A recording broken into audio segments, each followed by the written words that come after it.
नमस्कार, मैं हूं दीपाली राणा और सबसे पहले तो हमारे सभी व्यूअर्स को गणेश उत्सव की बहुत बहुत बधाई। फेस्टिवल सीजन की शुरुआत हो चुकी है और इस दौरान सोने चांदी के भाव में भी बड़ी गिरावट शॉपिंग का बढ़िया मौका है। सोना अपने रिकॉर्ड हाई से करीब 5,000 रुपए तो चांदी करीब 25,000 रुपए सस्ती मिल रही है।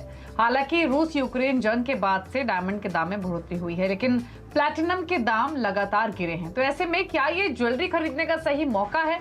आज हम अपने खास शो में सोने में निवेश करें या फिर नहीं, इस पर बातचीत करेंगे और साथ ही ये भी समझेंगे कि डिमांड आ कैसी रही है, साथ ही साथ भाव को लेकर क्या व्यू बन रहा है।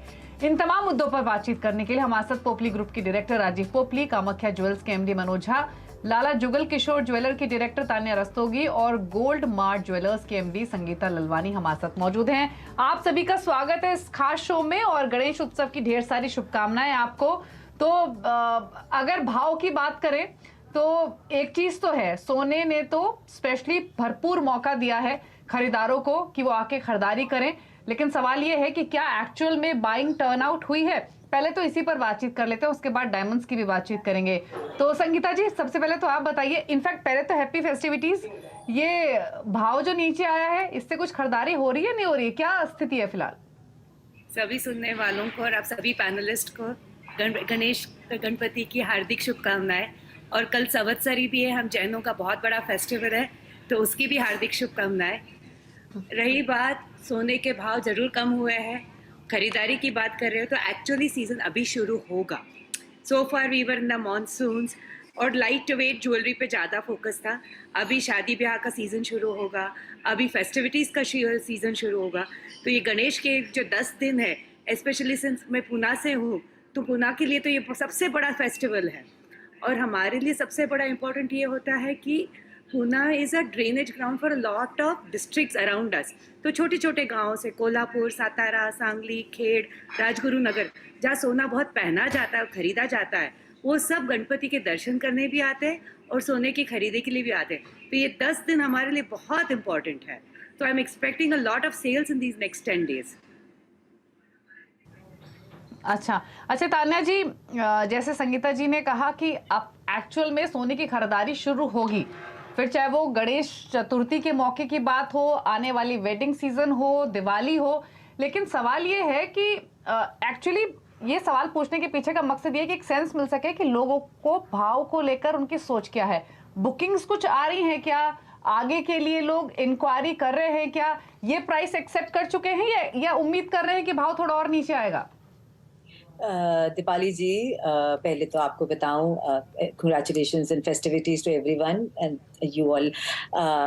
इंडिया में ये फेस्टिविटीज का सिर्फ गणेश चतुर्थी नहीं, आप यहाँ नॉर्थ की तरफ तीज भी है। बहुत सारे जितने भी फेस्टिवल्स होते हैं वो समहाउ डेट सबके रीजन वाइज डिफरेंट है, पर ये तिथि सेम होती है। So it has all kick started, तो फेस्टिविटी स्टार्ट हो गई है। तो एक जो फेस्टिवल की वॉक इन है वो भी शुरू हो गई है, जो अभी हम लोगों को काफी लीन पीरियड हमने देखा। वो पीरियड का जो एक एंडिंग होती है, जिसको हम कहते हैं पहला स्टेप शुरू होने का, वो हमारा शुरू हो गया है, which is a very good coincidence कि हमारा रेट भी गिरा हुआ है इस समय। और जितना भी अगर आप ट्रेड पंडित देखिए तो वो 1600-1700 के आसपास का रेट का एक्सपेक्टेशन है। उससे जितना देखिए आना था गिरावट, वो जिस तरीके की बम्बास्टिक स्पीच दी है पॉवेल जी ने, वो आ गया है कि उन्होंने कहा है कि ऐसे ही हॉकिश रहेगा पूरा साल, वो इंक्रीज करेंगे। तो वो उसका जितना इफेक्ट सोने में आना था अब वो आ गया। जॉब्स डेटा अच्छा आया, तो ये जरूर है कि हाँ, थोड़ा दिन बहुत ज्यादा बढ़ोतरी देखने की कोई चांस नहीं है सोने में। ये चीज अभी सोने पे ऑनगोइंग रहेगी कि यही मेंटेन रहेगा रेट, लेकिन इससे नीचे जाने का कोई रीजन नहीं। अब जो भी एक नए रीजन आएंगे, अगर कोई कैलामिटी नहीं आती है, या अगर आप देखिए कि डॉलर में भी ये जो कर रहे हैं, ये अभी शॉर्ट टर्म के लिए अपनी प्राइस स्टेबिलिटी के लिए इम्पोर्टेंट है, बट ग्रोथ के लिए नहीं अच्छा है, तो वो कहीं ना कहीं डॉलर में कुछ दिन बाद रिफ्लेक्ट आएगा। Dollar is already at its 20-year peak and it is now not going to spiral anymore, it's already reaching its peak. And तो वो सोना, मुझे लगता है कि यार इसके बाद कुछ भी होगा तो सोने में बढ़ोतरी ही देखने की जरूरत है। डेफिसिट भी अगर आप देखें तो US current account is nearing 5% of its GDP deficit. So ये सब रीजन ऐसा है कि इसके बाद सोना गिरने का कोई जरूरत नहीं है, बढ़ने का ही चांस है। और मेरे हिसाब से वैसे भी हमारे यहाँ gold is a very festive, very emotional buying. तो लोग अच्छे दिन का वेट करते हैं, शुभ दिन का वेट करते हैं। आगे जाके हमारा पितृपक्ष आने वाला है, तो वो हफ्ता भर जो ये बचेगा, जिसको भी इधर बाइंग करनी है वो पितृपक्ष के पहले लेता है। तो मुझे लगता है ये अगले हफ्ता भर अच्छी बाजार चलनी चाहिए, रेट भी अच्छा है। हाँ, इसके बाद आपको 15 दिन की जो वेट हमको देखनी पड़ेगी before the actual season starts. In fact भाव को लेकर तो तान्या जी, हाल फिलहाल में जो भी बातचीत हमारी तमाम एक्सपर्ट से, एनालिस्ट से हुई है, उनका भी मानना यही है कि थोड़ा बहुत नीचे भाव जरूर आ सकते हैं, लेकिन दिवाली तक भाव काफी अलग होगा। ये मौका है खरीदारी करने का। लेकिन मनोज जी, एक चीज बताइए, अगर gold versus platinum versus diamond की बात करें तो आप कैसे डिफरेंशिएट करेंगे तीनों सेगमेंट्स की डिमांड? एक तरफ प्राइसेस अट्रैक्ट कर रहे हैं कंज्यूमर्स को, जो कि गोल्ड है, डायमंड के प्राइसेस बढ़ रहे हैं, और प्लैटिनम में तो लगातार हमने दबाव आते हुए देखा है। तो प्राइस मूवमेंट की वजह से डिमांड पर कुछ इम्पैक्ट दिखा है क्या? नमस्कार दीपाली जी। देखिए, डिमांड पे तो डेफिनेटली फर्क दिखा है। जो लास्ट ईयर था वो एक्स्ट्रा ऑर्डिनरी ईयर था, वैसा ईयर वापस हमारे इंडस्ट्री में कब आएगा पता नहीं। लेकिन ओवरऑल जो डिमांड है वो जो हिस्टोरिकल डिमांड्स देखेंगे ईयर ऑन ईयर, तो उससे ठीक ठाक ही रहेगा। केवल लास्ट ईयर से आप इसको कंपेयर नहीं कर सकते, क्योंकि लास्ट ईयर से मुझे पहले लगता था कि एटलीस्ट 10% ज्यादा डिमांड रहेगा ओवरऑल, लेकिन अब मुझे ऐसा नहीं लगता है। मुझे लगता है कि 2 to 5% ईयर एंड ईयर हो सकता है। उसके रीजन है, सबसे पहले तो क्या, इन्फ्लेशन बहुत बढ़ गया। सेकंड जो है, गोल्ड में खासकर जो है इंपोर्ट ड्यूटी आ गई। तो और तीसरा जो है, हमारा रुपया डिप्रिशिएट कर गया। तो ये जो 3 मेजर फैक्टर है जिसके वजह से गोल्ड की खरीदारी में कहीं ना कहीं थोड़ी कमी आई है। लेकिन ओवरऑल ये बाइंग मोड में रहेगा और पिछले ईयर ऑन ईयर से बेटर रहेगा। देखिए, लास्ट क्वार्टर पिछले साल जैसा तो नहीं रहेगा। पिछले साल 350 टन का इंपोर्ट था, जो कि अपने में ही काफी एक रिकॉर्ड इंपोर्ट था। लेकिन थोड़ा कम रह सकता है, लेकिन ओवरऑल अच्छी रहेगी। अब आती है बात डायमंड, गोल्ड और प्लैटिनम में कैसा रहेगा। देखिए, प्लैटिनम का जो सेल है पूरे इंडिया में एकाएक बहुत ही अच्छे लेवल पे आया है। मतलब डबल डिजिट में ग्रोथ दिखाई है पिछले 2-3 सालों में। डायमंड का सेल जो है वो भी काफी बड़ा है और उसने गोल्ड का शेयर कहीं ना कहीं लिया। एक जमाने में डायमंड का जो किसी भी ज्वेलर के यहाँ सेल होता था वो जनरली 7-8% का सेल होता था, लेकिन आज वो कहीं ना कहीं बढ़ के 15 to 20% तक चला गया। सिल्वर की सेल बढ़ गई है काफी पहले से। तो ये सब लोगों ने जो सेल किसी का चुराया है वो है गोल्ड का ही सेल चुराया है। लेकिन सबसे मजे की बात यह है कि सब सेल को ड्राइव जो है वो गोल्ड का सेल ही करता है, क्योंकि गोल्ड जो है वो सबसे ऑस्पिशियस माना जाता है हमारे कंट्री में, और गोल्ड से ही शुरुआत सब लोग करते हैं। अपने आप को वेल्दी समझते हैं, प्योर समझते हैं अगर वो गोल्ड की खरीदारी करते हैं तो। और जो गणेश चतुर्थी है वो सबसे शुभ दिन माना जाता है कोई भी काम को शुरुआत करने के लिए, चाहे वो शेयर मार्केट का हो, बॉन्ड का हो, गोल्ड का हो। तो जो ज्वेलर्स भी हैं हमारे, वो काफी तैयारी में बैठे हैं, वो पूरा फुल अपना स्टॉक फुल करके बैठे हैं। और जो डिमांड भी है वो ऐसा, आप अगर देखेंगे तो इस बार जून से थोड़ा स्लो डाउन था। जून स्लो गया, जुलाई स्लो गया, लेकिन अभी पिछले कुछ हफ्तों से जो हलचल है, फुटफॉल है, काफी बढ़ी है। और मजे की बात यह है कि जो दिवाली के सीजन का सेल है उसके लोग तो फुटफॉल बढ़े ही हैं, साथ में जिनकी नवंबर दिसंबर में शादियां हैं वो लोग भी इंक्वायरी के लिए आना शुरू कर दिए हैं। और कुछ लोग तो इंक्वायरी जो है वो प्रॉपर सेल में भी कन्वर्ट होने शुरू हो गए। तो हलचल काफी अच्छी आ गई है और मार्केट में आगे सीन भी अच्छा दिख रहा है और सेल भी मुझे अच्छी दिख रही है। इनफैक्ट गणेश चतुर्थी की को लेकर क्या तैयारियां हैं आप सबकी, वो मैं पूछूंगी, लेकिन उससे पहले राजीव जी नमस्कार, आपको भी कंग्रेचुलेशंस, हैप्पी फेस्टिविटीज। तो आपकी तो इंडिया के साथ साथ ओवरसीज, स्पेशली मिडिल ईस्ट में भी काफी प्रेजेंस है। तो पहले तो मैं ये जानना चाहती हूँ कि आपने क्या ट्रेंड्स ऑब्जर्व किए, अगर हम डिमांड की बात करें, फिर चाहे वो दुबई मार्केट्स की बात हो या फिर इंडियन मार्केट्स की बात हो। और जो बात अभी मनोज जी ने कही, इंपॉर्टेंट बात थी कि पिछले साल जैसी ग्रोथ रहेगी उतनी अग्रेसिव उसके चांसेस कम है। आपकी ऑब्जर्वेशन, आपका सेंस क्या कहता है इस बारे में? तो जैसे आप रिटेल के देखते हैं फ्लोर पे इन बॉम्बे स्पेशली, डिमांड हमारी नॉर्मली रक्षाबंधन से शुरू हो जाती है। इस साल हमारी जो एग्जीबिशन रही है जनरल ज्वेलरी काउंसिल की, वो एक बेंचमार्क होती है कि डिमांड क्या एक्सपेक्टेड है। वो काफी अच्छी परफॉर्मेंस दी गई है एग्जीबिशन में। सो ये B2B एग्जीबिशन जो होती है वो हमें फोरकास्टिंग में हेल्प करती है। ये फोरकास्टिंग काफी अच्छी हमें रिस्पॉन्स आई है। And if we go to see कि डिमांड वाइज जो फेस्टिविटी की डिमांड है गोल्ड में स्पेशली काफी इंक्रीज हुई है। जैसे आपने कहा ऑर्डर बुकिंग हमारी जो बेसिक सेल होती है कस्टमाइजेशन पे काफी होती है। तो इसके लिए जो वेडिंग क्लाइंट्स है वो पहले से कस्टमाइज ज्वेलरी में हमारे साथ जुड़े हुए हैं। एंड हमें पता लगता है कि इसकी फोरकास्ट की एंटिसिपेशन क्या है। तो वो हिसाब से हम काफी पॉजिटिव देख रहे हैं फेस्टिविटीज को इस साल। जैसे आपने कहा 51,000-52,000 की रेट हो गई है गोल्ड में, ये काफी इंसेंटिवाइज रेट है। आगे चल के नॉर्मली दिवाली तक गोल्ड रेट बढ़ती है। तो अगर फेस्टिविटीज की जिससे अपॉर्चुनिटी लेनी है तो वो अब से बेटर वक्त और कोई नहीं होगा। ओवरसीज का देखिए particularly of course Dubai international market है एंड वहाँ पे फुल वर्ल्ड की डिमांड आती है from not only India but the entire world. So जैसे ट्रैवल इंक्रीज होता है दुबई में, वहाँ पे डिमांड एंड सेल वैसे ही इंक्रीज होती है। सो ये एक काफी इंपॉर्टेंट एस्पेक्ट है more than the price of the material for Dubai city. ठीक है, चलिए अब तैयारी पूछते हैं क्या है हमारे मेहमानों की। तो संगीता जी, अब क्योंकि अब यहाँ से एक्सपेक्ट कर रहे हैं आप सभी की सेल्स बढ़नी चाहिए, तो कुछ स्पेशल कलेक्शन या कुछ खास स्कीम्स, कुछ ऐसी तैयारियां की हैं फिर? तो सबसे पहले तो तैयारी की गणेश जी की।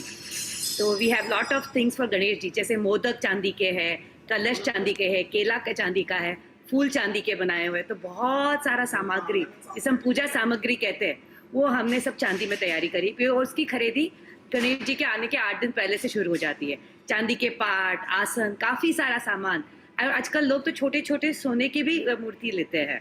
सो that also we have started doing. तो इसमें काफ़ी हमें अच्छा सेल दिखा है पूजा सामग्री में। रही बात, जैसे अभी किसी ने कहा कि वेडिंग सीजन, तो वेडिंग सीजन की शुरुआत और खरीदी अभी से शुरू होती है। तो टुडेज ब्राइड्स के we have started collection for those brides specially light weight jewellery. वो गया वो ज़माना है वो यंग गर्ल्स का जो बहुत हैवी पहनते थे। They want light weight diamond jewellery, light weight gold jewellery, diamond rings, diamond year rings, engagement के लिए रिंग्स, ऑल दैट। वो भी एक तैयारी शुरू करी है। डायमंड बैंगल्स, डायमंड की भी काफ़ी का, and like somebody very rightly said today the sale is more higher on the diamond side. तो डायमंड का काफ़ी कुछ सेल होता है, तो डायमंड पे बहुत फोकस है। At the same time gold jewellery, of course it is every girl, every father, every husband, every girl wants to buy एक गोल्ड ज्वेलरी अपने शादी में। तो उसकी भी काफ़ी है, जैसे मंगलसूत्र है, बैंगल्स है, ईयरिंग्स है, नेकलेसेस है, पर more on the lighter weight. Because मैंने देखा पिछले 2-3 साल से the trend has gone to light trendy jewellery rather than heavy old jewellery जो सिर्फ लॉकर में जाती है। तो today's girls are more practical, very sensible. जैसे कि हम 4 चीज़ें और पहन लेंगे एक चीज़ बड़ी पहनने से। So that is the jewelry and that is the trend that we have. तो we have started keeping उसकी काफ़ी तैयारी करी हमने कि वेडिंग सीजन के लिए क्या चलेगा। फिर सामने आएगा 15 दिन बाद नवरात्रि शुरू होगा, तो नवरात्रि के हिसाब से तैयारी शुरू करिए कि हर एक जन नवरात्रि में कुछ ना कुछ तो खरीदी करता है। तो बनाने में, मैन्युफैक्चरिंग में भी टाइम लगता है, तो उसकी तैयारी शुरू करी। Diwali, wedding season and of course Ganpati ji की। तो गणेश जी की तो सबसे बड़ी तैयारी होती है गणेश जी का खुद का, उनकी ज्वेलरी। अभी सोने में मूर्ति बनती है, चांदी में बनती है, उनके सब कुछ उसके हिसाब से तैयारी शुरू करी। ठीक है, तो लाइट वेट ज्वेलरी पर ज़्यादा फोकस है यंगस्टर्स का, वहाँ ज़्यादा इंटरेस्ट दिखा है यंग गर्ल्स का। रुक रहे हैं एक ब्रेक के लिए और ब्रेक के उस पार जब लौटेंगे तो बाकी एक्सपर्ट से भी उनकी तैयारियां पूछेंगे और साथ ही ये भी समझने की कोशिश करेंगे कि पुरानी ज्वेलरी के बदले नई ज्वेलरी लोग ज़्यादा खरीद रहे हैं या फिर फ्रेश बाइंग भी हो रही है, उस तरीके के भी इंडिकेशंस हैं, समझेंगे। आप देख रहे हैं CNBC आवाज स्पेशल सोने में निवेश करे श्री गणेश। 4 मेहमान हमारे साथ मौजूद हैं। संगीता ललवानी है, तानिया रस्तोगी हैं, मनोज झा हैं और राजीव पोपली मौजूद हैं। एक बार फिर से आप सभी का स्वागत है। और तानिया जी, एक चीज मैं आपसे पूछना चाहूंगी। इनफैक्ट जब मैं कभी ज्वेलरी लेने जाती हूँ तो एक चीज मुझे बहुत खलती है, वो है मेकिंग चार्जेस। ये एक ऐसी चीज है जिसे आप अवॉइड भी नहीं कर सकते, आपको देनी भी है, लेकिन आपकी 15-20% कॉस्ट बढ़ जाती है। तो मैं तो ये विश करती हूँ कि मेकिंग चार्जेस मिनिमम होने चाहिए, बट यूजुअली जब फेस्टिव सीजन आता है या कोई ओकेजन होता है तो आमतौर पे कुछ ज्वेलर्स मेकिंग चार्जेस कम कर देते हैं, इस तरीके कुछ और आकर्षक ऑफर्स लेकर आते हैं, इजी ईएमआई पेमेंट्स हो, कुछ क्रेडिट कार्ड्स पर ऑफ हो। तो इस तरह की कोई स्कीम लाला जुगल किशोर ज्वेलर्स लेकर आए हैं क्या? चीज जितनी उसमें जो कारीगरी होती है उसके हिसाब से उसकी प्राइसिंग होती है। जैसे कोई डीप नक्शी का होगा उसकी मेकिंग चार्ज ज्यादा होगी। It is basically simple labour. कोई चीज सिंपल राजकोट की ज्वेलरी जैसे आपका गोल्ड हुआ उसका चार्जेस आपका कम होगा। तो कोई एक सेट क्राइटेरिया नहीं है कि सारा गोल्ड ज्वेलरी एक रेट का और सारा डायमंड एक ज्वेलरी का, ऐसा नहीं है। अलग अलग उसके काम पर होता है। ऑल्सो हम लोग जैसे लाला जुगल किशोर आपने जब पूछा था कलेक्शन के लिए, so what we do is कि अगर आप देखें तो मैक्सिमम ज्वेलरी हम लोग बोलते हैं, पर जो लेडीज हैं मैक्सिमम नंबर ऑफ ज्वेलरी जो आज खरीदी जाती है वो एक होता है रिंग्स और एक होता है डैंगलर्स। आजकल लेडीज को डैंगलर्स का यंगर जो 25 से लेके 35-40 तक का जो डेमोग्राफिक है, इनफैक्ट अब तो मैं कहूंगी कि 50 तक पकड़ लीजिए, वो इयरिंग्स ही बड़ी बड़ी इयरिंग्स पहनना चाहते हैं than anything else. So we do a festival every year of about a week where we produce and develop and show only the danglers and the rings. सिर्फ हम यही दो चीजें दिखाते हैं कार्निफूल के नाम से, and we take it to the different cities that we are at nearby. So that is like a massive collection of about 300 to 350 pairs. So that is something which Lala Jugal Kishore does for especially for its women. And making पे definitely इस time पर बहुत ही अच्छी deals दे रहे होते हैं, offer करते हैं हम लोग। 25% तक अलग अलग ज्वेलरी फॉर्म पे अलग अलग डिस्काउंट है। 25% तक डिस्काउंट है ऑन ज्वेलरी मेकिंग। बट एक मेकिंग से मैं ये आपके माध्यम से कहना चाहूंगी दीपाली जी कि we should not be wary of making. आप वो साड़ी लेते हैं और कपड़ा लेते हैं उसका तो आपको कुछ वैल्यू नहीं मिलता, आप उस पर पैसा देते हैं ना, तो ये भी जो ज्वेलरी है वो इतना बड़ा हैंडीक्राफ्ट है, it's a good piece of work. So people have put in a lot of effort and मेहनत लग के आपके पास कितना हैंड्स बदल के आपके पास आता है, तो इसको प्लीज रिस्पेक्ट करें। and that making amount that you're doing is an investment on your own self, not on that jewelry. So बिल्कुल I would like to tell the women ये तो बिल्कुल सच्चाई है तान्या जी। मेकिंग चार्जेस कोई देना भले ही ना चाहे लेकिन देता हर कोई है, और मेकिंग चार्जेस की वजह से उनके ज्वेलरी खरीदने का डिसीजन नहीं चेंज होता है, ये भी एक फैक्ट है। लेकिन मनोज जी क्विकली एक चीज मैं आपसे जानना चाहूंगी जो मैंने ब्रेक में जाते हुए जिक्र किया, old versus new jewellery, old jewellery के बदले नई ज्वेलरी खरीदारी, और दूसरी तरफ जैसे कि तान्या ने मेंशन किया कि बैंगल्स हुए, बैंगल्स नहीं रिंग्स हुई या फिर जो डैंगलर्स हुए उनकी बाइंग ज्यादा हुई है। संगीता जी ने बताया लाइट वेट ज्वेलरी पर ज्यादा फोकस है। आपने किस तरीके के ट्रेंड्स देखे? देखिए दीपाली जी, पहले तो ओल्ड गोल्ड के पॉइंट पे आते हैं। ओल्ड गोल्ड की जो रिटर्न है, मतलब उसके सामने रिटर्न दे के लोग ज्वेलरी खरीद रहे हैं, उसका परसेंटेज काफी बढ़ गया है। ऑलमोस्ट आप बोल सकते हैं 50% के आसपास बढ़ गया है। पहले जिस शॉप में करीब अगर वीक का ओल्ड गोल्ड 1 किलो वापस आता था, तो आज के दिन में समझिए वो 4 दिन में वापस आता है। तो ओल्ड गोल्ड का श्रेय काफी बढ़ गया है। उसका रीजन यही गोल्ड रेट है, इन्फ्लेशन है, और मुझे लगता है कहीं ना कहीं जो है लोगों को नया खरीदने का, नया चीज लेने की जो चाहत है, गोल्ड के प्रति जो प्यार है, वो बरकरार रखना है इस महंगाई के जमाने में भी। तो इसके लिए ओल्ड गोल्ड का आना डेफिनेटली संभव था ही। दूसरी बात जो है, अब कलेक्शन की बात है। देखिए लास्ट ईयर चूंकि बहुत ही बम्पर ईयर था, और कई सालों के बाद लास्ट ईयर ऐसा देखा गया था कि हेवी ज्वेलरियां बहुत बिक रही थी, जिसको हैवी वेट ज्वेलरी बोल रहे हैं। ऐसा 2-3 साल के बाद मौका आया था। तो उसको नजर में रखते हुए इस बार ज्वेलर्स ने कुछ तैयारी उसकी भी की है कि हेवी ज्वेलरी भी खरीदी है, मतलब अपने स्टॉक में रखा है। लेकिन अभी जो राइट नाउ जो ट्रेंड चल रहा है वो मीडियम वेट और लाइट वेट का ही चल रहा है, और उसके ग्राहक आ गए हैं, फुटफॉल भी काफी है, और उम्मीद है कि हेवी ज्वेलरी भी इस बार भी थोड़ी बहुत बिकेंगी जरूर। जहां तक ट्रेंड का बात है, गणेश चतुर्थी में इस बार देखिए जैसे कि बांसुरी भी जो diamond with gold with Ruby, इस तरह की चीजें बहुत बिकी हैं। जो नॉर्मल ट्रेंड है उसमें पूरे इंडिया में हाईएस्ट जो बिकता है वो रिंग ही बिकता है, रिंग से ज्यादा कुछ भी नहीं बिकता है। लेकिन सरप्राइजिंगली पिछले 2 साल से ये देखा जा रहा है कि लाइट वेट नेकलेसेस का ट्रेंड बहुत बढ़ गया है।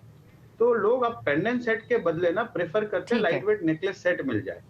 तो इस तरह की ज्वेलरी का ट्रेंड काफी बढ़ गया। ओके, काफी सारे आकर्षक ऑफर्स इस बार फेस्टिव सीजन में आपको तमाम ज्वेलर्स की ओर से मिलेंगे, तो जाइए शॉपिंग कीजिए। और डेफिनेटली जो सोने का भाव है वो भी कम है और यहाँ से थोड़ा और नीचे आ सकता है, इसकी प्रोबेबिलिटी भी है।